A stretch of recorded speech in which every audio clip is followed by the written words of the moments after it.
بسم اللہ الرحمن الرحیم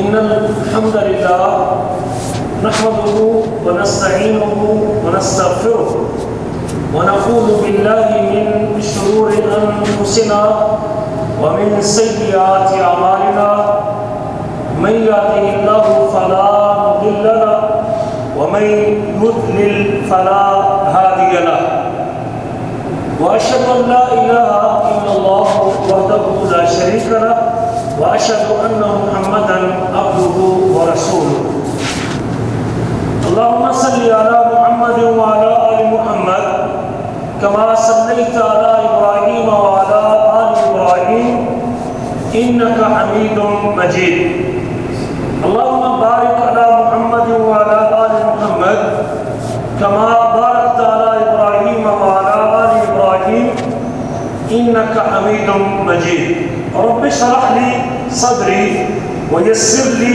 امري واحلل عقدة من لساني يفقهوا قولي اللهم انفعنا بما علمتنا وعلمنا ما ينفعنا وزدنا علما ينفعنا اللهم ارنا الحق حقا وارزقنا اتباعه وارنا الباطل باطلا وارزقنا اجتنابه اما بعد فاعوذ بالله من الشيطان الرجيم لقد كان لكم في رسول الله اسوة حسنة لمن كان يرجو الله واليوم الاخر وذكر الله كثيرا گرامی قدر بھائیوں اور لائق احترام ساتھیوں، دین اسلام ایک مکمل ضابطہ حیات ہے۔ دین اسلام صرف چند عبادات کا مجموعہ نہیں بلکہ زندگی کے آداب، رہن سہن کے آداب، زندگی گزارنے کے اصول، معاشرہ کس طرح بہترین بن سکتا ہے، یہ سارے ضابطے اور کلیے دین اسلام کے اندر موجود ہیں۔ بیوی کے حقوق، خاوند کے حقوق، باپ کے حقوق، اولاد کے حقوق، پڑوسی کے حقوق، مزدور کے حقوق، استاد کے حقوق، معاشرے کے اندر جتنے طبقے بھی موجود ہیں، اسلام سب کے حقوق واضح کرتا ہے، تعلیمات دیتا ہے۔ صرف نماز، روزہ، حج اور زکوٰۃ ہی نہیں اسلام کا نام، بلکہ معاملات، لین دین، تجارت، زندگی گزارنے کے ضابطے وہ اسلام نے مکمل طور پر ذکر کیے ہیں۔ حتیٰ کہ قضائے حاجت کے آداب بھی اسلام بتاتا ہے۔ اگر کوئی شخص اپنی فطری ضرورت کے تحت پیشاب کرنا چاہتا ہے تو اس کے طریقہ بھی اسلام نے بتایا ہے کہ آپ نے پیشاب کس طرح کرنا، نہ کہ عام لوگوں سے معاملے کی بات ہو یا لوگوں کے ساتھ تعلقات کی بات ہو۔ جب اتنے ذاتی مسائل کے اوپر بھی اسلام ڈسکس کرتا ہے، آپ کو سونے کے آداب بھی بتاتا ہے، اٹھنے کے آداب بھی بتاتا ہے، کھانے کے آداب بھی بتاتا ہے، پینے کے آداب بھی بتاتا ہے، اور یقیناً جس چیز کا بھی اللہ تعالیٰ نے، اللہ کے رسول نے حکم دیا ہے، اس میں کوئی بہتری ضرور ہے، اس میں خیر ضرور ہے۔ مجھے اس کا پتہ ہو یا نہ ہو، مجھے اس کا علم ہو یا نہ ہو، مجھے اس کے فائدے معلوم ہو یا نہ ہو، لیکن یقیناً مالک الملک کا حکم اور پیارے نبی کی شریعت اور پیارے رسول کا طریقہ وہ کسی حکمت سے خالی نہیں ہے۔ یاد رکھیں، جس چیز سے اسلام نے منع کیا ہے، جس چیز سے اسلام نے روکا ہے، تو یقیناً اس میں کوئی حکمت ضرور ہے۔ حرام کھانے سے اسلام نے منع کیا ہے، ظلم کرنے سے اسلام نے منع کیا ہے، زنا بدکاری سے اسلام نے منع کیا ہے، غیبت اور چغلی سے اسلام نے منع کیا ہے، کسی کی مزدوری دبانے سے اسلام نے منع کیا ہے۔ معاشرہ خراب ہوتا ہے جب آپ کسی کی عزت پہ ہاتھ ڈالیں گے تو آپس میں فساد اور بگاڑ پیدا ہوگا۔ جب آپ کسی کی برائیاں بیان کریں گے تو خرابی پیدا ہوگی۔ جب کسی کو برے الفاظ سے ذکر کریں گے تو اس سے فساد پیدا ہوگا، نفرتیں پیدا ہوگی، لڑائی ہوگی، ایک دوسرے کے ساتھ دیکھنے گوارا نہیں کرتے۔ کوئی شخص بھی یہ نہیں چاہتا کہ اس کے عیوب کو ذکر کیا جائے۔ ہاں، اگر کسی کے اندر کوئی عیب موجود ہے تو اسلام نے اس کا طریقہ بتایا۔ آپ اس کی عیب کی اصلاح کر سکتے ہیں، اس سے انفرادی ملاقات کر سکتے ہیں، اسے سمجھا سکتے ہیں کہ بھائی آپ میں یہ غلطی نظر آ رہی ہے، اگر آپ اس کی اصلاح کر سکتے ہیں تو کر لیں، آپ کے لیے بہتری ہے۔ لیکن مجلس میں اس کو اچھالنا، لوگوں کو بتانا، معاشرے میں اس کو نشر کرنا، فیس بک پہ چڑھانا، یہ نفرت اور آپس میں ایک دوسرے سے دوریاں پیدا کرنے کے اسباب ہیں۔ حرام کھانے سے یقیناً جہاں میں کسی کا حق دباؤں گا یا کسی کے ساتھ زیادتی کروں گا، کسی کے اوپر ظلم کروں گا، نجائز طریقے سے مال تو جمع کر دوں گا، لیکن اس کا فساد اور بگاڑ، اس کا نتیجہ مجھے دیکھنا پڑے گا، اس کا نتیجہ مجھے دیکھنا پڑے گا، اس بگاڑ کا نتیجہ مجھے دیکھنا پڑے گا۔ آج کی مجلس میں ہم 10 ایسی باتیں آپ حضرات سے کرنا چاہتے ہیں جس کے اللہ کے رسول صلی اللہ علیہ وسلم نے، جس میں کثرت سے، حالانکہ وہ جائز کام آپ کر سکتے ہیں، شریعت نے اس کو جائز قرار دیا ہے، لیکن جب وہ حد سے زیادہ کیے جائیں گے پھر وہ ممنوع ہیں اور شریعت نے اس سے روکا ہے۔ کسی حد تک آپ اسے کر سکتے ہیں، وہ 10 کام جس کے لیے حدود ہیں آپ کر سکتے ہیں، کرتے ہیں لوگ، فطری طور پہ بندے کی فطرت اور مزاج میں داخل ہیں، لیکن جب آپ ایک حد کو کراس کریں گے پھر وہ ناجائز ہو جائے گا۔ ان کاموں میں سے سب سے پہلا کام کثرت سے ہنسنا، کہہ کے لگا کے ہنسنا، ہر بات پہ ہنسنا، بلا وجہ ہنسنا، ہاں ہاں کر کے پوری مجلس کو آباد رکھنا، چٹکلے مارنا اور مذاق کرنا اور پھر اس کے اوپر ہنسنا۔ اور آپ دیکھتے ہیں فیس بک پہ، ٹی وی پہ، اب تو ہمارے ہاں یہ فن بن چکا ہے نا، مشغلہ اسے کہتے ہیں، فنون لطیفہ میں شامل ہو چکا ہے، ثقافت ہے یہ، ہمارا تمدن ہے یہ، یہ کمیڈین ہے جی، جو لوگوں کے ساتھ ٹھٹھے کرے اور مذاق کرے اور ہنسائے پورے مجلس کو، ہم کہتے ہیں یہ تو کمیڈین ہے جی، کوئی گناہ ہی نہیں، ایک پیشہ بن چکا ہے اور لوگ کرتے ہیں۔ لوگوں نے اپنے پیسے کھڑے کرنے کے لیے یا پروگرام کی ریٹنگ بڑھانے کے لیے خواتین بٹھا رکھی ہیں، وہ خواتین صرف بیٹھ کے ہنسی رہتی، دیکھ لیں آپ، اور کوئی ان کا فنکشن ہے۔ عورت کو اپنی چیز بیچنے کے لیے ہتھیار بنا دیا گیا ہے۔ ہاسپٹل دیکھیں، جہاز دیکھیں، بس دیکھیں، ہر جگہ پہ عورت بک رہی۔ پروگرام دیکھیں، وہ بیٹھا ہے کوئی بعض کا کوئی تعلیمی پروگرام، کوئی سیاسی پروگرام، لیکن ساتھ عورت کو بٹھا کے اور اسے کہہ کے مارے۔ کچھ لوگوں کا مسئلہ یہ ہے، اس نے سارے مسئلے بٹھا رکھے ہیں اپنے پروگراموں میں اور وہ اپنا پروگرام کر رہے ہیں، وہ سمجھ رہا ہے کہ میں ٹھیک کر رہا ہوں، لیکن یاد رکھیے رسول کریم کا ارشاد گرامی ہے، لا تکثر الضحک، ہنسنا جائز ہے، کوئی عرض نہیں، آپ ہنس سکتے ہیں، کسی بات کے اوپر ہنسی آ سکتی ہے، آپ مسکرا سکتے ہیں، چہرے پہ مسکراہٹ لانا کوئی عیب کی بات نہیں ہے، اچھی بات ہے۔ جو آدمی مسکراتا رہتا ہے اس کو وہ بڑی خوبی رکھتا ہے، ورنہ اگر وہ اپنا چہرہ بگاڑ کے رکھتا ہے، غصے میں رہتا ہے، ہر وقت ایسے ہی اجڑا ہوا رہتا ہے، یہ اسلام کا مذاق نہیں ہے۔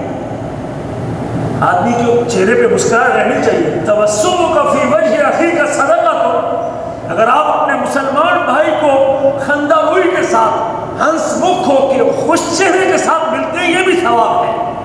لا تحقرن من المعروف شیئا ولو ان تلقى اخاك بوجه طلق، کسی نیکی کو ہلکا سمجھ کے نہ چھوڑیے، اگرچہ آپ اپنے بھائی کو خندہ روئی کے ساتھ ملتے کیوں نہیں۔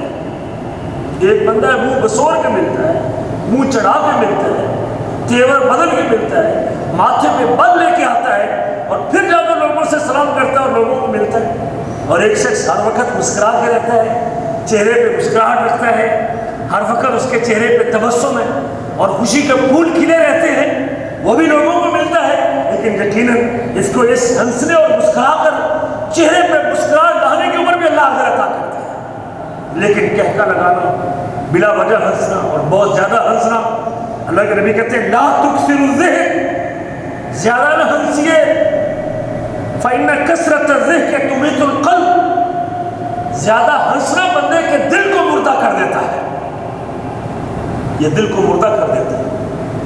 دل کی زندگی اللہ کے ذکر میں ہے، دل کی زندگی اللہ کو یاد کرنے میں ہے۔ ہاں ہنسنا حرام نہیں ہے شریعت میں، لیکن جب حد سے زیادہ ہنسیں گے، ہر بات پہ ہنسیں گے، بلا وجہ ہنسیں گے، بغیر کسی سبب کے ہنسیں گے اور بار بار ہنسیں گے، تو پھر یہ شریعت میں جائز نہیں ہے اور یہ دل کو مردہ کر دیتا، بندے کو آخرت سے غافل کر دیتا ہے، آخرت کی یاد بھلا دیتا ہے، موت کی یاد چھڑوا دیتا ہے۔ کثرت سے ہنسنے سے اللہ کے رسول صلی اللہ علیہ وسلم نے منع کیا ہے۔ اور آج کل تو ہنسانا مسئلہ بن گیا ہے، جھوٹ بولنا، لطیفے سنانا، جھوٹی بات کرنا، دوسری جماعت کی باتیں کرنا، دوسری سیاسی پارٹی کا تذکرہ کرنا، دوسرے دوست کا تذکرہ کرنا، اس کی نقلیں اتارنا اور نقلیں اتار کے ہنسنا، یہ اب ہمارے یہاں مسئلہ فن بن چکا ہے۔ پیسے کما رہے ہیں لوگ اس کے اوپر، کسی کا مذاق اڑا کے ہنسا کے لوگ پیسے کما رہے ہیں اس کے اوپر، مال یوٹیوب پہ، ٹی وی چینل بنے ہوئے ہیں بھائی، دو چار مسخرے کنجر قسم کے لوگ بٹھائے ہوئے، جس کو پہلے مراسی کہا کرتے تھے، جو جا کے لوگوں کے مختلف موقعوں پہ خوشیوں میں جا کے ناچتے تھے، ڈگڑگی بچاتے تھے، مذاق کرتے تھے۔ وہ ہیں ہمارے یہاں اب بھی شادیوں میں، وہ آتے ہیں دو ایک دوسرے کو اس کے عیب گننے شروع کر دیتے ہیں اور وہ ہاتھ میں چماٹا سے پکڑا ہوتا ہے اور لوگوں کو ایسا۔ رسول کریم صلی اللہ علیہ وسلم فرماتے ہیں اور یہ من ہے وَيْلٌ لِلَّذِي يُحَدِّثُ بِالْحَدِيثِ لِيُذْهِبَ بِهِ الْقَوْمَ فَيَكْذِبُ، بربادی اس بندے کے لیے جو بات کرتا ہے اور جھوٹی بات کرتا ہے، لوگوں کو ہنسانے کے لیے کرتا ہے، لطیفے بنانے کے، پٹھانوں کے لطیفے، پنجابیوں کے لطیفے، سندھیوں کے لطیفے، قوموں کے لطیفے، سکھوں کے لطیفے، مشہور ہے کہ نہیں؟ ہنسانے کے لیے لوگوں کو، جھوٹی بات کرنا، بات کا وجود ہی نہیں ہوتا، لیکن اور ہم اس کو نشر کرتے ہیں بھائی، لطیفے نشر کرتے ہیں کہ نہیں کرتے؟ جھوٹی بات اگر آپ بھی اس کو آگے بھیج رہے ہیں، اگر وہ سچا واقعہ نہیں، درست نہیں، اور آپ ہنسانے کے لیے اس کو اپنے واٹس ایپ کے اوپر اپنے دوستوں کو اپنے گروپ میں بھیج رہے ہیں، تو یہ بھی درست۔ وَيْلٌ لِلَّذِي يُحَدِّثُ بِالْحَدِيثِ فَيَكْذِبُ، بربادی اس بندے کے لیے جو ہنستا ہے، ہنساتا ہے، جھوٹ بولتا ہے، لوگوں کو ہنسانے کے لیے جھوٹ بولتا ہے۔ وَيْلٌ لَهُ ثُمَّ وَيْلٌ، اللہ کے نبی 3 مرتبہ کہتے ہیں بربادی اس بندے کے لیے، بربادی اس بندے کے لیے، بربادی اس بندے کے لیے، ہلاکت اس بندے کے لیے جو لوگوں کو ہنسانے کے لیے جھوٹ بولتا ہے۔ ہاں ہنسنا جائز ہے، لیکن اس کی ایک حد ہے، کسی حد تک آپ ہنس سکتے ہیں، لیکن جب وہ حد سے آگے بڑھے گا پھر آرام کے درجے میں چلا جائے گا۔ اور خاص طور پہ اس کو فن بنا لینا، اس کو کاروبار بنا لینا، اس کے اوپر پیسے کمانا، اس کے اوپر پرام کرنا، اس کے اوپر چینل بنانا اور لوگوں کو ہنسانے کے لیے چینل بنانا، یہ اس کی کمائی بھی حرام، اس کو شیئر کرنا بھی حرام اور اس کو آگے پھیلانا بھی حرام، اور یہ شریعت میں جائز نہیں ہے۔ دوسری بات وہ ہے کثرت سے قسمیں اٹھانا، واللہ انا ما قلت شيء، اللہ کی قسم ہے، اللہ کی قسم ہے، ہر بات کی اور قسم ہے، بلا وجہ قسم۔ بس کا تمہارے بچوں کو گھر میں اس کو کہ آپ نے کیوں مارا ہے اپنے چھوٹے بھائی، اللہ کی قسم میں نے نہیں مارا۔ تو اس لیے بچوں میں یہ ماحول پیدا ہونا، یا بعض کا بڑوں کے اندر یہ ماحول، قسم اٹھانا جائز ہے، آدمی ضرورت کے ساتھ قسم اٹھا سکتا ہے، اور آدمی قسم اٹھا سکتا ہے، تو ضرورت پڑے تو اپنی بات میں یقین پیدا کرنے کے لیے قسم اٹھانے میں کوئی حرج نہیں، اصل میں جائز ہے، لیکن اپنا کاروبار بڑھانے کے لیے، اپنا سودا بیچنے کے لیے اپنی بات کو بلا وجہ ہر بات کے اوپر قسم اٹھانا، اس سے بھی شریعت نے منع کیا ہے۔ لا تکثر الحلف فی البیع، آپ بیچنے میں، خریدنے میں، طے کرنے میں کسی سے ایگریمنٹ کر رہے ہیں، رنگ کا ایگریمنٹ، کام کا ایگریمنٹ، اور خواہ آپ قسمیں اٹھا رہے ہیں، واللہ انا اشتریت بہذا، واللہ انا اشتریت، اللہ نے اللہ کی قسم اتنے کی خریدی۔ دیکھیں دکاندار اپنا سودا بیچنے کے لیے کیا کچھ کرتا، یہ بھی رسول کریم نے اس سے منع کیا ہے۔ ایاکم وکثرۃ الحلف فی البیع، میری امت کے لوگوں، بیچنے اور خریدنے میں، بے میں زیادہ قسمیں اٹھانے سے بچو، فإنہ المنفق ثم یمحق، سودا تو بک جائے گا، ایگریمنٹ تو ہو جائے گا، کام تو مل جائے گا، چیز تو بک جائے گی، لیکن برکت ختم ہو جائے گی۔ بلا وجہ قسم اٹھانے سے آپ کی چیز مارکیٹ میں بک جائے گی، سودا بک جائے گا، لیکن اس کا نتیجہ یہ نکلے گا کہ برکت اٹھ جائے گی، اللہ کے نبی فرماتے ہیں۔ تو یہ پھر بعض کا بندہ ہے مال کمانے کے لیے یا پیسے کی لالچ میں جھوٹی قسم بھی اٹھا لیتا ہے. جب عادت بن جائے بلا وجہ بات بات میں قسم اٹھانے کی، اور پھر بعض کا جو ہے نا وہ جھوٹی قسم بھی اٹھا دیتا ہے، اور بعض کا اس کی جھوٹی قسموں کی وجہ سے لوگ اس کی تصدیق بھی نہیں کر سکتے. ہاں اس کا سودا مارکیٹ میں مل جائے گا، فائدہ اس کو ہو جائے گا، پرافٹ مل جائے گا، لیکن برکت اٹھ جائے گی. امام نبوی کہتے ہیں فیہ النہی عن کثرۃ الحلف بالبیع. اللہ کے نبی کے اس فرمان میں بیچنے اور خریدنے میں، تجارت میں زیادہ قسمیں اٹھانے سے اللہ کے رسول نے منع کیا. بغیر ضرورت کے قسم اٹھانا مکروہ ہے، بغیر ضرورت کے قسم اٹھانا.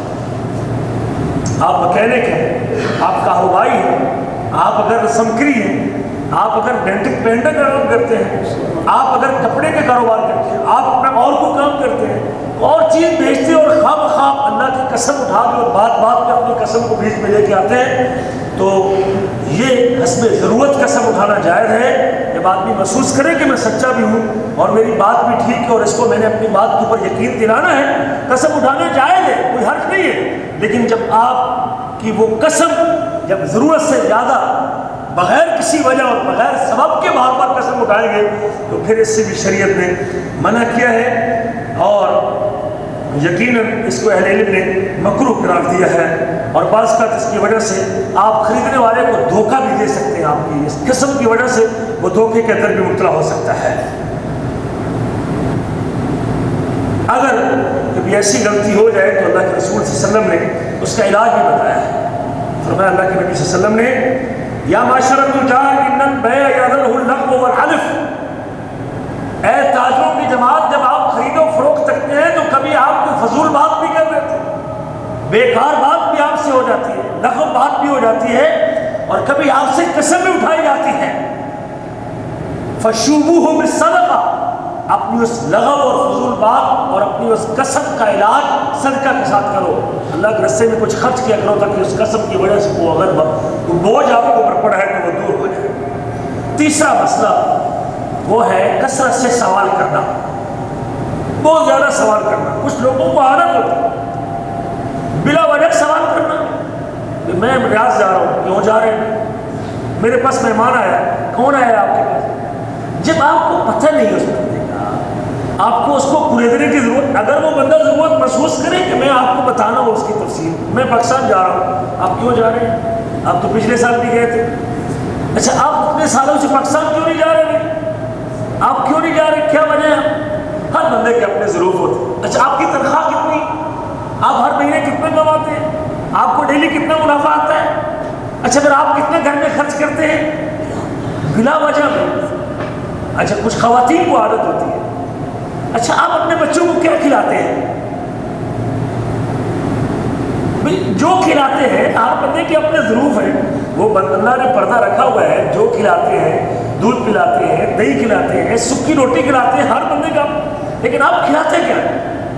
کچھ چیزیں ایسی ہوتی ہیں بلا وجہ اس کو خریدنے کی اور سوال کرنے کی ضرورت. آپ ضرورت کے تحت سوال کر سکتے ہیں. اگر آپ کا کوئی ایسا مسئلہ ہے، آپ کو کسی مسئلے کا علم نہیں تو پوچھنے میں کوئی حرج نہیں، لیکن بلا وجہ سوال کرنا یہ مکروہ ہے شریعت. نبی کریم کا ارشاد گرامی ہے، آپ فرماتے ہیں ان اللہ کرہ لکم ثلاثا، اللہ تعالیٰ نے 3 باتوں کو ناپسند کیا ہے، 3 باتوں کو اللہ تعالیٰ نے مکروہ قرار دیا ہے تمہارے لیے.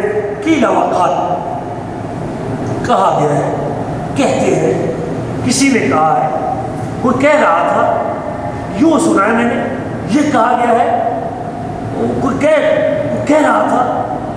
ہماری ایسے بات کو بڑھانے کے لیے 2 بندے ملے، یار میں نے یہ بات سنی ہے، ایسے کہہ رہے تھے، کون کہہ رہا ہے؟ یہ نہیں مجھے پتہ کون کہہ رہا ہے، کسی نے کہا تو ہے نا. تو یہ بات کہنا کہا گیا ہے کہ یہ بات ہو رہی ہے، ایسے یہ بات پھیلی ہوئی ہے جس کے کہنے والے کا مجھے پتہ نہیں. ایسی باتوں کو بلا، اور خاص طور پہ عورتوں کو اس بات کی عادت ہوتی ہے کہ وہ خامخواہ کوئی نہ کوئی موضوع اٹھا لیتی ہیں آپس میں اپنی مجلس میں اور باتیں شروع کر دیتے ہیں. تو اللہ کے رسول صلی اللہ علیہ وسلم نے فرمایا کہ اللہ تعالیٰ نے اس بات کو مکروہ قرار دیا، ناپسندیدہ ہے. قیل اور قال، جس بات کے کہنے والے کا تجھے پتہ نہیں کس نے کہی ہے، اس بات کو مجلس میں ذکر کرنے کا فائدہ نہیں، مکروہ ہے. قیل اور قال واضاعۃ المال، مال کو ضائع کرنا، پیسے کو ضائع کرنا، بلا وجہ پیسے کو ایسے اڑا دینا، بغیر ضرورت کی چیزیں خرید لینا. ڈیکوریشن کی چیزیں خرید لینا جس کی کوئی ضرورت نہیں. بندہ بھوک سے مر رہا ہو, اس کے پاس مہینے کا بیلنس پورا نہ ہو اور مہینے کا مزاجیہ پورا, مہینے کا بجٹ پورا نہ ہو, لیکن چیزیں خرید کے خوبصورتی کے لیے. اور ایسے لوگوں میں اپنا جوتا گھڑی ہر مہینے سوٹ کے مطابق, قمیض جوتا سوٹ کے مطابق, اور اس قسم کی شو پرس اور اس قسم کی باتیں صرف اس لیے کہ لوگوں کو پتہ چلے کہ میرے پاس جو ہے نا وہ بڑا پیسہ اور مال ہے. لیکن بندے کو پتہ ہے کہ میرے حالات کتنے مجبور ہیں اور میں کس قدر مجبور ہوں, یا میرے گھر خامد کے کتنے حالات مجبور ہیں. تو کسی کو مجبور کرنا اپنے خامد کو اس قسم کی باتوں پہ, تو پیسے کا ضیاع کرنا, بلا وجہ پیسہ خرچ, بغیر ضرورت کے پیسہ خرچ, بغیر وجہ کے پیسہ خرچ کرنا, اس سے بھی اللہ کے رسول صلی اللہ علیہ وسلم نے فرمایا کہ اللہ نے اسے مکروہ قرار دیا. وہ کثرت السوال, زیادہ سوال کرنا, یہ تیسری بات ہے جس کو اللہ نے مکروہ قرار دیا ہے. یہ کئی باتیں ہیں. ایک تو جو کام ہوا نہیں, جو کام ابھی تک نہیں ہوا, اگر یہ ہوگا تو کیا ہوگا. اور یہ ہمارے جتنے اینکر بیٹھے ہوئے ہیں ٹی وی کے اوپر, اگر یہ ہوگا تو پھر کیا ہوگا, اگر یوں ہوگا تو پھر کیا ہوگا, اگر یہ روپیہ ڈالر بڑھتا گیا تو پھر کیا ہوگا, ڈالر کم ہوگا تو کیا ہوگا, اگر فلاں کی حکومت رہے گی, پی ٹی آئی کی حکومت رہے گی تو پھر کیا ہوگا, اگر یہ فلاں وزیر اعلیٰ بن گیا تو پھر کیا ہوگا. ایسے تجزیے کرتے رہنا اور قوم کو الجھائے رکھنا. جو کام ابھی تک ہوا نہیں اور جس کا وجود ہی نہیں, اس کے اوپر وقت ضائع کرنا اور گھنٹہ گھنٹہ گفتگو کرنا, یہ بھی درست نہیں ہے. ایسی چیزوں کو چھیڑنا اور ایسے امور کے اوپر بات کرنا جو واقع نہیں ہوئے, یا جس کو بندے کی اپنی زندگی میں ضرورت نہیں ہے, جس کام کی اسے ضرورت ہی نہیں ہے, ان مسائل کو بیٹھ کے بیٹھ جانا اور چھیڑنا, اس کے اوپر فائدہ مرتب نہ ہو. اچھا, اصحاب کہف کے بارے میں ان کے نام کیا تھے؟ آدم علیہ السلام کا نکاح کس نے پڑھایا تھا؟ سوال کرنے کی ضرورت ہے. اس قسم کے سوال. اچھا, غار کہاں ہے؟ وہ جو ذوالقرنین نے دیوار بنائی تھی کہاں ہے؟ جب اللہ تعالیٰ نے اس کی ضرورت محسوس نہیں کی اپنی کتاب میں ذکر کرنے کی, اصحاب کہف کے نام بتانے کی اللہ تعالیٰ نے ضرورت محسوس نہیں کی, اس سے مقصد اور سبق ہے وہ آپ حاصل کر لیجئے. لیکن شریعت کے حوالے سے بھی ایسے سوال کرنا اور اس قسم کے نام پوچھنا اور ایسی جگہوں کے نام پوچھنا اور اس کے پیچھے پڑے جو حکم اس سے ملا ہے وہ تو ہم نے عمل نہیں کیا, اور جو اس سے سبق ہے اس کو اختیار نہیں کیا, لیکن چیزوں اور جگہوں کے نام کے پیچھے پڑنا یہ بھی اسی ضمن میں آتا ہے. اسی طرح لوگوں کے ذاتی حالات کے بارے میں پوچھنا, خاص اس کے معاملات ہیں, اس کے میاں بیوی کے معاملات ہیں, اس کے والدین کے ساتھ معاملات ہیں, اس کے بھائی کے ساتھ معاملات ہیں. ہر بندہ اپنے ضرورت کو بہتر جانتا ہے. آپ کے والد صاحب آپ سے بولتے کہ نہیں بولتے, آپ والدین کو خرچہ دیتے کہ نہیں دیتے, آپ بھائیوں کو خرچہ بھیجتے کہ نہیں بھیجتے. بھائی اس قسم کے سوال لوگوں سے, ہاں اگر کوئی اپنا شرعی مسئلہ پوچھنے کے لیے آپ سے مسئلہ پوچھنے کے لیے آئے تو وہ پوچھ سکتا ہے کہ مجھے کتنا دینا چاہیے اپنے بھائیوں کو, والدین کو, ماں کو یا باپ کو, تو جس کو ضرورت ہے وہ تو پوچھ سکتا ہے. لیکن میں کسی کے بارے میں, اچھا آپ نے بچے یہاں منگوائے, آپ کے والدین راضی تھے کہ نہیں راضی تھے, ایسے سوال اٹھانا اور ایسی باتیں کرنا یہ اسی کثرت سوال میں آتا ہے. اور اس سے بھی اللہ کے رسول صلی اللہ علیہ وسلم نے اسے مکروہ قرار دیا ہے. اور آپ کا فرمان ہے من حسن اسلام المرء ترکہ ما لا یعنی, آدمی کا بہترین اسلام یہ ہے کہ وہ لا یعنی چیز کو اور فضول چیز کو چھوڑ دے. اسی طرح جیسا میں نے کہا کہ تنخواہ کا سوال کرنا, بھئی ہر بندے کو جو اس کو مل رہی ہے اس کا رزق ہے, نظر بد بھی لے سکتی ہے, اگر زیادہ بتائے گا تو نظر بد بھی لے سکتی, تھوڑی بتائے گا تیرا گزارا کیوں ہو رہا ہے, بھائی اس تنخواہ میں تو گزارا ہے, بھائی جیسے وہ کر رہا ہے وہ کر رہا ہے, آپ کو اس کے اوپر نظری کی ضرورت. آپ کتنے کما رہے ہیں, آپ کو کتنے سال ہو گئے, آپ نے کتنے پلاٹ بنا لیے, آپ نے گھر بنایا کہ نہیں بنا. ہر بندہ اپنے حالات اور ظروف سے بہتر واقف ہے, اور اس قسم کے سوالات کرنا بھی درست نہیں ہے. چوتھا مسئلہ جس کی کثرت سے اللہ کے رسول نے منع کیا ہے, اور وہ یہ ہے کہ زیادہ واعظ و نصیحت کرنا, حد سے زیادہ ڈیلی واعظ کرنا, سارا دن واعظ کرنا کہ وہ بندے واعظ سے ہی تھک جائیں. اس سے بھی اللہ کے رسول صلی اللہ علیہ وسلم نے منع کیا ہے. اللہ کان نبی صلی اللہ علیہ وسلم یتخولنا یتعاہدنا بالموت, اللہ کے نبی صلی اللہ علیہ وسلم ہم کو واعظ کرتے تھے لیکن حالات اور مزاج دیکھ کے کرتے تھے. لوگوں کو وقت دیتے بھی تھے, دن چھوڑتے بھی تھے, کچھ دن کرتے کچھ دن چھوڑ دیتے تھے. آپ نے پورا ہفتہ واعظ کرنا اور 2-2 گھنٹے اور 4-4 گھنٹے, دن میں 5 گھنٹے صبح سے لے کر دور تک لوگوں کو واعظ کرتے رہنا, جس سے بندے اکتا جائے اور مترفر ہو جائے. یہ اسلام کا ہاں واز کرنا اچھی بات ہے, نصیحت کرنا اچھی بات ہے, تعلیم دینا اچھی بات ہے, تنبیہ کرنا اچھی بات ہے, لوگوں کو اللہ کے قریب کرنا اور دل کو نرم کرنے والی باتیں کرنا اچھی بات ہے, قرآن و سنت کی تبلیغ کرنا اچھی بات ہے, لیکن اس کی بھی ایک حد ہے, جائز ہے, مستحب ہے, بہتر ہے. لیکن جب حد سے زیادہ کریں گے تو یہ رسول کریم کا طریقہ نہیں ہے. یہ بندے اکتا نہ جائے. اور اللہ کے رسول صلی اللہ علیہ وسلم اپنے صحابہ کرام کے ساتھ نرمی کا معاملہ کرتے تھے, سختی نہیں کرتے تھے. ان کو تعلیم دینے میں اچھا معاملہ کرتے تھے, اچھے انداز سے ان کو بات سکھاتے تھے, بات سمجھاتے تھے, تاکہ وہ خوشی کے ساتھ بات کو سنتے رہیں, ذوق کے ساتھ آتے رہیں, تنگ نہ پڑ جائے, اکتا نہ جائے, اور بات کو سنا جائے اور اس کے اوپر عمل کیا جائے. آپ اگر 2 گھنٹے کا واز کرتے ہیں لیکن لوگ تنگ آپ لوٹ کے چلے جاتے ہیں تو اس واز کا کوئی فائدہ نہیں. تو یہ بھی تعلیم دینے والے معلم اور مدرس کو بھی چاہیے کہ وہ خیال رکھے لوگوں کے مزاج کا اور لوگوں کے شوق کا اور لوگوں کے ذوق کا. جب حد سے زیادہ جب آپ کسی کو واز بھی کریں گے تو اس سے وہ اکتا جائیں گے اور دین سے دور ہو جائیں گے. حضرت عبداللہ بن مسعود کے بارے میں آتا ہے کہ وہ لوگوں کو ہر جمعرات کو نصیحت کرتے تھے. یذکر الناس فی کل خمیس, ہر جمعرات کو لوگوں کو واز کرتے تھے. اور ایک بندے نے کہا یا ابا عبد الرحمن لو وجدت انک ذکرتنا کل یوم, ابو عبد الرحمن ان کی کنیت تھی اگر آپ روزانہ ہم کو درس کیا کریں اور ہمیں نصیحت کیا کریں تو کیا بات ہو.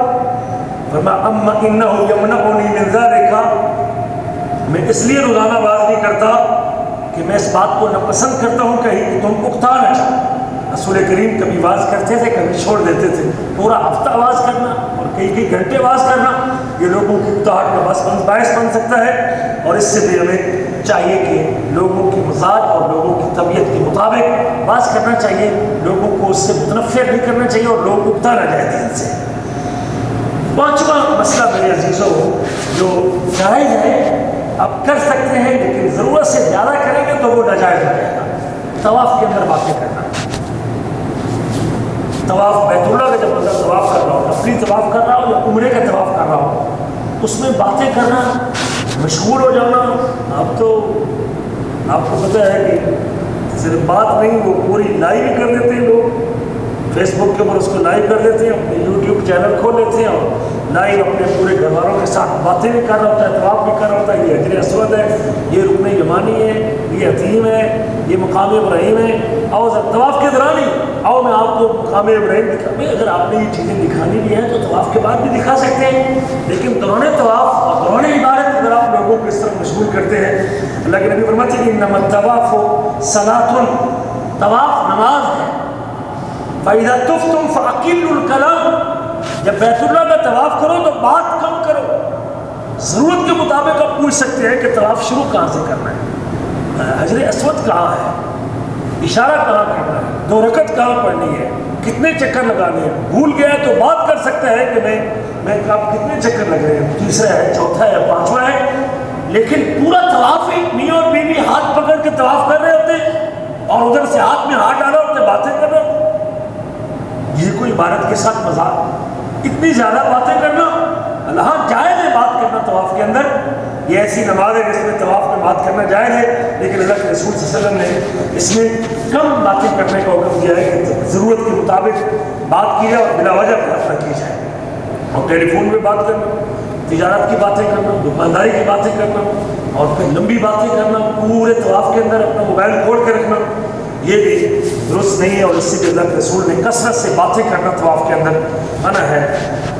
6واں مسئلہ یہ ہے گھر سے نکلنا جائز ہے. آدمی ضرورت کے ساتھ گھر سے نکل سکتا, لیکن بلا وجہ گھر سے نکلنا, بغیر سبب کے گھر سے نکلنا,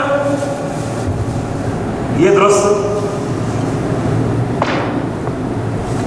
آپ کو چاہیے کہ آپ اپنے گھر میں رہیں, اللہ کا ذکر کریں, تلاوت کریں. اچھا کچھ خواتین کو بھی عادت ہوتی ہے اپنے گھر میں دل نہیں لگتا تو کیا ہے پڑوسی کے گھر میں چلیں, چلو ان سے بات کر کے آتے ہیں, کوئی 10 منٹ بیٹھ کے گپ شپ لگا کے.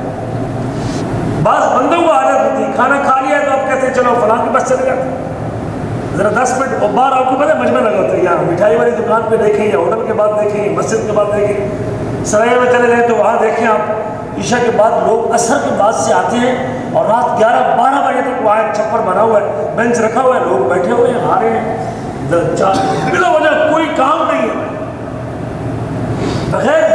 گھر سے نکلنا جائز ہے، گھر سے نکلنا نکل سکتے ہیں آپ، لیکن کثرت سے رات کے وقت گھر سے نکلنا یہ اللہ کے رسول نے منع کیا۔ اقل الخروج بعد حدث رجل، جب لوگوں کے پاؤں اسکول میں آ چکے ہیں اور لوگ گھر میں بیٹھ چکے ہیں، اور جب آپ گھر میں آ چکے ہیں، کام سے فارغ ہو چکے ہیں، تو پھر کم گھر سے باہر نکلو۔ اقل الخروج، گھر سے نکلنے کو کم کرو۔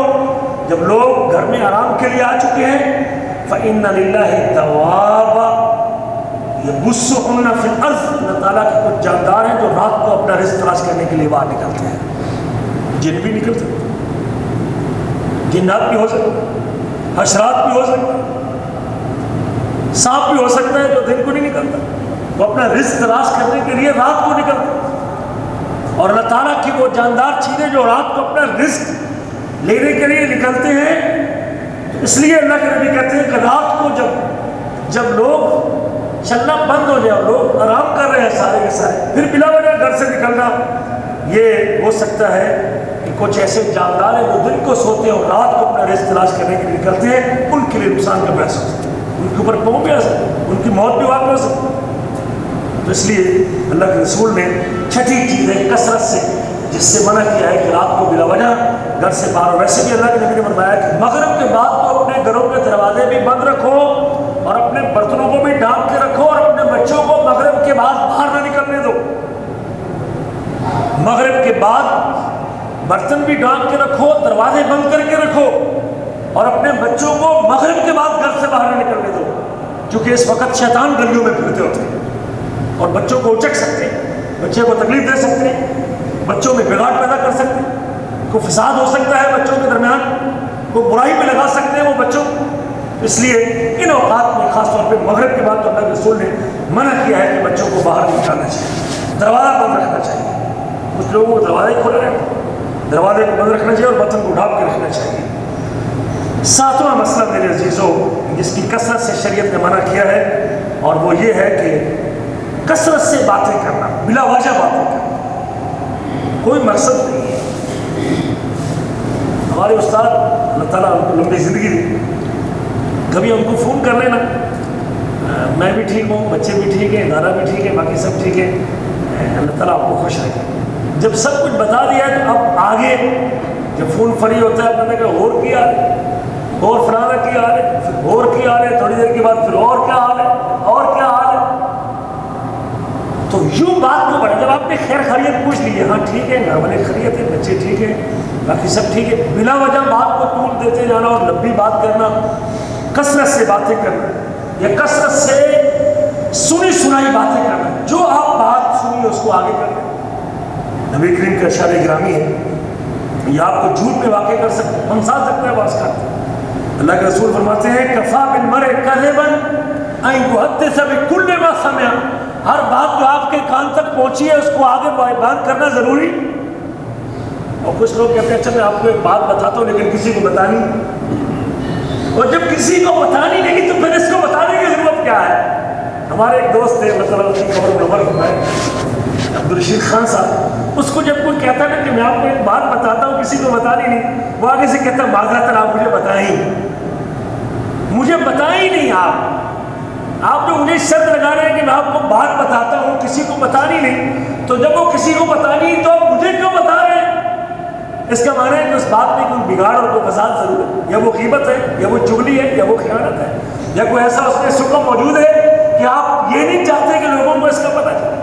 اور نبی کریم کا فرمان ہے الاسم ما حاک فی صدرک، گناہ یہ ہے جو تیرے سینے میں کھٹکتا ہے اور تجھے اس بات کا ڈر ہے کہ لوگوں کو اس کا پتہ نہ چل جائے، لوگوں کو اس کا پتہ نہ چل جائے۔ تو اس لیے ہر سنی سنائی بات کو کرنا یہ اسلام کے مزاج کے خلاف ہے، گفتگو کے آداب کے خلاف ہے۔ اسلام ہر سنی سنائی بات کو آگے کرنے، وہ فلاں جماعت میں پابندی لگ گئی، فلاں بندے کو گرفتار کر لیا، وہ میں نے خبر سنی، اب اس کو آگے پھیلانا بلا وجہ کیونکہ اس سے بہتر ہے کہ آپ ذکر کریں، لا حول ولا قوت الا باللہ پڑھیں، سبحان اللہ و بحمدہ کہہ لیں، بیٹھ کے قرآن کی تلاوت کر لیں۔ آپ بات چھیڑیں گے اور پھر ایسی چھڑے گی گھنٹے تک لوگ آپس میں پھر اسی بات میں الجھے رہیں گے، کوئی ذکر کر رہا ہے، کوئی تلاوت کر رہا ہے، وہ بھی شاید اس کو چھوڑ کے اس میں مشروع ہو جائے اس بات میں۔ تو نبی کریم فرماتے ہیں کفا بالمرء کذبا ان یحدث بکل ما سمع، ہر سنی سنائی بات کو آگے کرنا یہ بندے کے جھوٹا ہونے کے لیے کافی ہے. اور ہر چیز جو آپ نے سنی ہے یہ آپ کو حیرت میں ڈال سکتی ہے. لوگوں کا آپ پر اعتماد اٹھ جائے گا اور اس سے اللہ کے رسول نے منع کیا ہے. 8ویں چیز جس سے کثرت جائز ہے، کام جائز ہے لیکن کثرت سے کریں گے تو پھر بگاڑ پیدا ہو. دوستوں کی ملاقات کے لیے جانا زیادہ ہے، روزانہ کریں، ہر 2 دن کے بعد چلیں گے، 3 دن کے بعد چلیں گے. کیسے میں آپ کو ملنے کے لیے دوست کیا آ جائے گا، تنگ آئے گا کہ نہیں؟ رسول کریم سے فرماتے ہیں، آپ فرماتے ہیں نبی کریم کے شاید زر خبن تزدد حبن، کبھی کبھی ملاقات کیا کریں اس سے محبت بڑھتی ہے. زر خبن تزدد حبن. اگر آپ ضرورت سے زیادہ کسی کو ملنے جائیں گے تو بندہ اکتا جائے گا، اس کو اور کوئی کام نہیں، روزانہ 3 دن ہمارے پاس آ جائے. تو کبھی کبھار ملنا، کبھی کبھار جانا یہ محبت بڑھاتا ہے. کبھی کبھار ملاقات کے لیے جانے سے محبت بڑھتی ہے.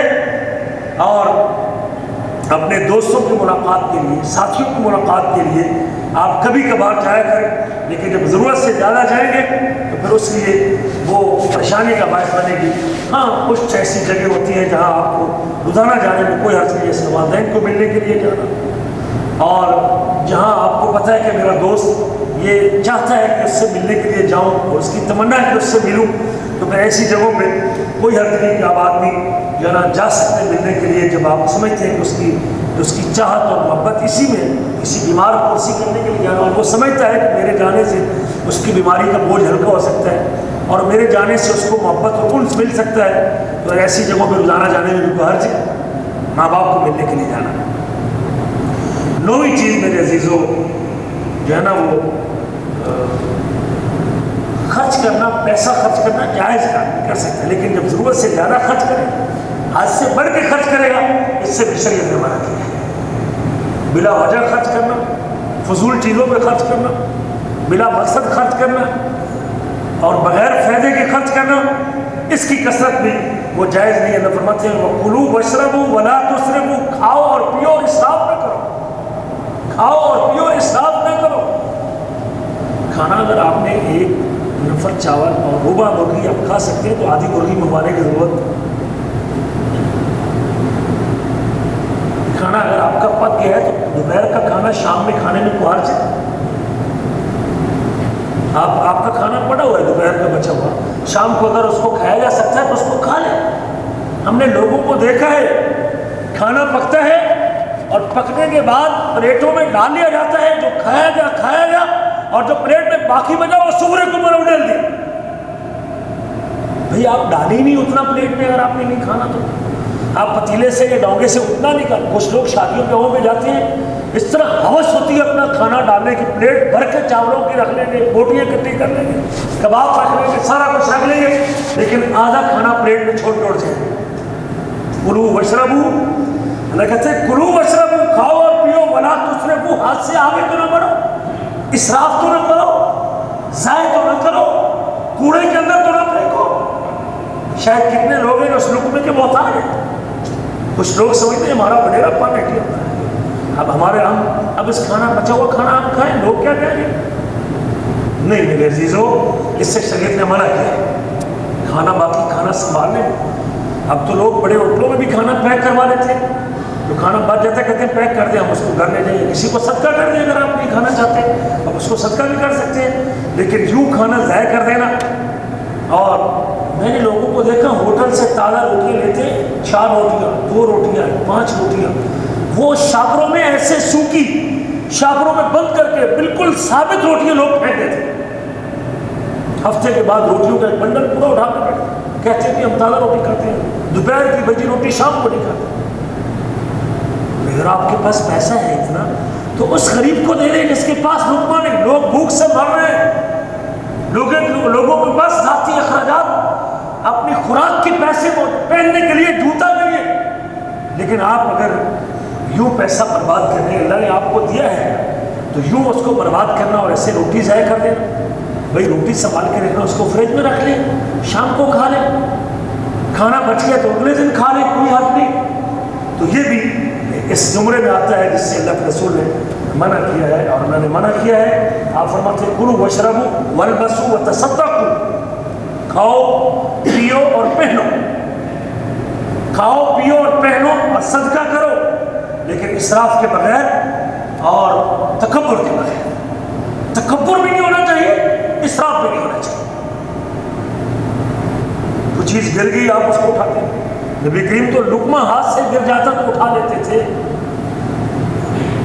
لقمہ ہاتھ سے گرتا اور میں اٹھا لو، شاید برکت، شیطان نے اس کو دھکا لگایا، برکت اسی میں، اس کو صاف کر کے کھانے میں کوئی. لیکن بلا وجہ میرے عزیزوں کپڑے، عورتوں کا کپڑے بنانا، جوتے خریدنا، بلا وجہ خریدنا اور خامد کا ناک میں دم کر لینا، تو نہیں، یہ درست نہیں ہے. اسراف کرنا درست نہیں. کھاؤ پیو ہنڈاؤ پہنو، لیکن صرف اب ہماری مصیبت ہے کہ اس وقت تک خواتین کسی فنکشن میں جاتی نہیں جب تک نیا سوٹ نہ ہو. یہ برات کا سوٹ ہے، یہ ولیمے کا سوٹ ہے، یہ پہلے دن کا سوٹ ہے، یہ دوسرے کا سوٹ ہے، یہ مقابلے کا سوٹ ہے. جب تک 5-6 سوٹ نہ ہو تو خاتون شادی اٹینڈ کرنے کو تیار نہیں. ہمیں دیکھنا چاہیے، چادر دیکھ کے پیر پھیلانے چاہیے. لوگوں کو دیکھ کے کہ لوگ مال برباد کرتے ہیں اور ہم بھی اپنا مال برباد کریں. ضرورت کی تعداد دینا چاہیے، ضرورت کے مطابق اپنا کھانا اور پینا اور پہننا رکھنا چاہیے. اور نبی کریم کا یہ بھی ارشاد ہے، کل ما شئت، ابن عباس حضرت کہتے ہیں کل ما شئت والبس ما شئت، جو چاہیں آپ کھائیں، جو چاہیں آپ پہنیں. اور یاد رکھیں کہ تکبر بھی نہیں ہونا چاہیے اور اسراف بھی نہیں ہونا چاہیے. 10ویں اور آخری بات یہ ہے کہ بندے کو زیادہ کھانا بھی نہیں چاہیے. لا تکثر الاکل، کھانا بھی زیادہ نہیں چاہیے. ضرورت سے زیادہ کھانا، اتنا کھانا چاہیے جتنا اس کی ضرورت ہے، اس کی جسم کی ضرورت ہے. یہ نہ ہو کہ بندہ بیٹھ جائے اور پھر بیٹھ ہی جائے اور خوب صفایا کر کے اٹھے. یہ نہ دیکھے کہ اس کا مجھے نقصان کتنا ہے، میری صحت کے لیے کتنا نقصان ہے اور میرے لیے کتنا یہ پریشانی کا باعث بن سکتا ہے. نبی حضرت عبداللہ بن عمر روایت کرتے ہیں، تجشع رجل عند النبی صلی اللہ علیہ وسلم، ایک بندے نے نبی کریم کے سامنے ڈکار مارا. ہاں جیسے لوگوں کی عادت ہے، ہمارے ہاں تو یہاں سعودیہ میں تو کم ہے، ڈکار مارنا بڑا معیوب ہے. یہاں کسی کے سامنے مسجد میں یا کہیں کھانے کے بعد بھی ڈکار مارا تو شاید عرب لوگ اٹھ کے چلے جاتے ہیں بندے کے سامنے سے. ایک بندے نے ڈکار مارا، فرمایا کف عنا جشاعا، اپنے ڈکاروں کو ہم سے روک کے رکھیے. فإن أكثرهم شبعا فی الدنیا، جو دنیا میں زیادہ ڈکار مارتے ہیں، اطولهم جوعا یوم القیامہ، وہ قیامت کے دن سب سے زیادہ بھوکے ہوں. دنیا میں سب سے زیادہ ڈکارے، اور ڈکار تب آتا ہے جب بندہ ضرورت سے زیادہ کھاتا، یا بندہ جسم کی طلب کے مطابق کھاتا ہے، پھر ڈکار نہیں آتا. اس لیے اللہ کے نبی نے فرمایا کہ دنیا میں کثرت سے ڈکار مارنے والے قیامت کے دن زیادہ بھوکے رہیں. اس لیے آپ نے سیر ہو کے کھانا اور پیٹ بھر کے کھانا، کہ سانس بھی بندے کے نہ آ رہا ہو، اٹھنا بھی بندے کے لیے مشکل ہو جائے، یہ درست نہیں ہے. اور جو آدمی زیادہ کھاتا ہے وہ زیادہ پیتا بھی ہے، جو زیادہ کھاتا ہے وہ زیادہ پیتا بھی ہے، اور جو زیادہ کھاتا اور پیتا ہے وہ زیادہ سوتا بھی ہے، اور جو زیادہ سوتا ہے وہ زیادہ کنزین بھی ہوتا ہے، اور جو زیادہ کنزین ہوتا ہے اس کا پھر دل بھی سخت ہوتا ہے، اس کا جسم سستی کا شکار ہوتا ہے، اور وہ عبادت سے بھی سویا رہتا ہے، اس کی نماز بھی چھوڑ جاتی ہے، اور پھر وہ اللہ کی بندگی سے بھی غافل ہوتا ہے. اور یہ کفار کی صفت ہے، مسلمانوں کی صفت نہیں ہے. نبی کریم فرماتے ہیں ان رجلا کان یاکل اکلا کثیرا، ایک بندہ بہت زیادہ کھانا کھایا کرتا تھا. حضرت ابو ہریرہ کہتے ہیں کہ ایک بندہ بہت زیادہ کھانا کھایا کرتا تھا، فاسلم، اور مسلمان ہو گیا. فکان یاکل اکلا قلیلا، اور مسلمان ہونے کے بعد تھوڑا کھانا کھاتا تھا. اللہ کے سامنے، اللہ کے نبی کے سامنے ذکر کیا گیا کہ یہ شخص جب غیر مسلم تھا تو بہت زیادہ کھاتا تھا، اور جب مسلمان ہوا ہے تو تھوڑا کھاتا ہے. فإن المؤمن یاکل فی معن واحد، مومن ایک آنت میں کھاتا ہے، والکافر یاکل فی 7 امعاء، اور کافر 7 آنتوں کو بھر کے اٹھتا ہے. مومن جو ہوتا ہے وہ ضرورت کے مطابق کھاتا ہے. یہ 10 باتیں تھیں. کھانا جائز ہے، لیکن زیادہ کھانا، اسراف سے کھانا، اس سے منع کیا ہے. اختصار کے ساتھ دوبارہ میں ان باتوں کو دہرا دیتا ہوں. سب سے پہلی بات جو ہم نے ذکر کی تھی کہ ہنسنا جائز ہے لیکن ضرورت سے زیادہ ہنسنا جائز، کہہ کے لگا کے ہنسنا ہو، بار بار ہنسنا ہو، ایسا ہنسنا کہ وہ ہنسی ختم ہی ہو پوری مجلس سے، گھنٹہ گھنٹہ 2 گھنٹے اور 4 گھنٹے کہہ کے لگتے رہیں، یہ دل کو مردہ کر دیتا ہے۔ قسم اٹھانا جائز ہے لیکن کثرت سے قسم اٹھانا سودا بیچنے کے لیے یہ بھی ناجائز ہے۔ نمبر 3، سوال کرنا، بلا وجہ سوال کرنا، اور سوال کرنے میں ضرورت کے بغیر سوال کرنے کا بندہ محتاج ہے، اس کو ضرورت ہے، اس مال کی ضرورت ہے، کھانا پینے کے لیے اس کے پاس کچھ نہیں اور لوگوں سے جا کے مانگ لیتا ہے کہ میرے پاس نہیں ہے، میرا کو تعاون کر دے، تو جائز ہے، کوئی عرض نہیں، لیکن بغیر وجہ اس کو پیشہ بنا لینا، مانگنا پیشہ بنا لینا، اس کی ضرورتیں پوری ہو چکی ہیں پھر ہی مانگتے رہنا، یہ درست نہیں ہے۔ اور نمبر 4، واز بھی بندے کو حدود کے اندر کرنا چاہیے، زیادہ واز کرنا اور بہت زیادہ لوگوں کو واز میں مشغول کرنا یہ بھی درست نہیں۔ اور 5ویں بات، طواف کے دوران کلام کرنا، اس کی کثرت بھی جائز ہے کلام کرنا لیکن زیادہ کرنا درست نہیں ہے۔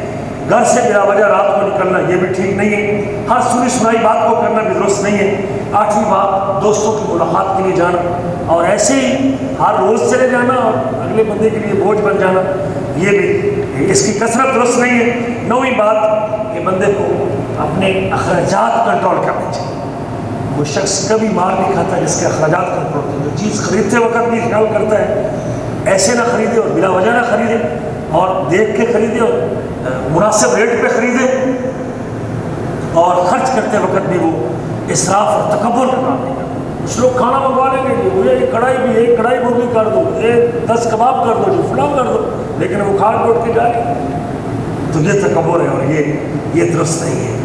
اور آخری بات، کھانا بھی بندے کو محدود کھانا چاہیے، جسم کی ضرورت کے مطابق کھانا چاہیے، جیب بھر کے اور پیٹ پھلا کے کھانا یہ درست نہیں ہے۔ یہ 10 کام تھے جو شریعت میں جائز ہیں، لیکن جب بھی ان میں کثرت سے کریں گے، حد سے زیادہ کریں گے تو پھر وہ ناجائز کے زمرے میں آ جائیں گے۔ اللہ سے دعا ہے کہ اللہ تعالیٰ مجھے اور آپ کو ان آداب کو اور نبی کریم کی نصیحتوں کو سمجھنے کے بعد اللہ ہمیں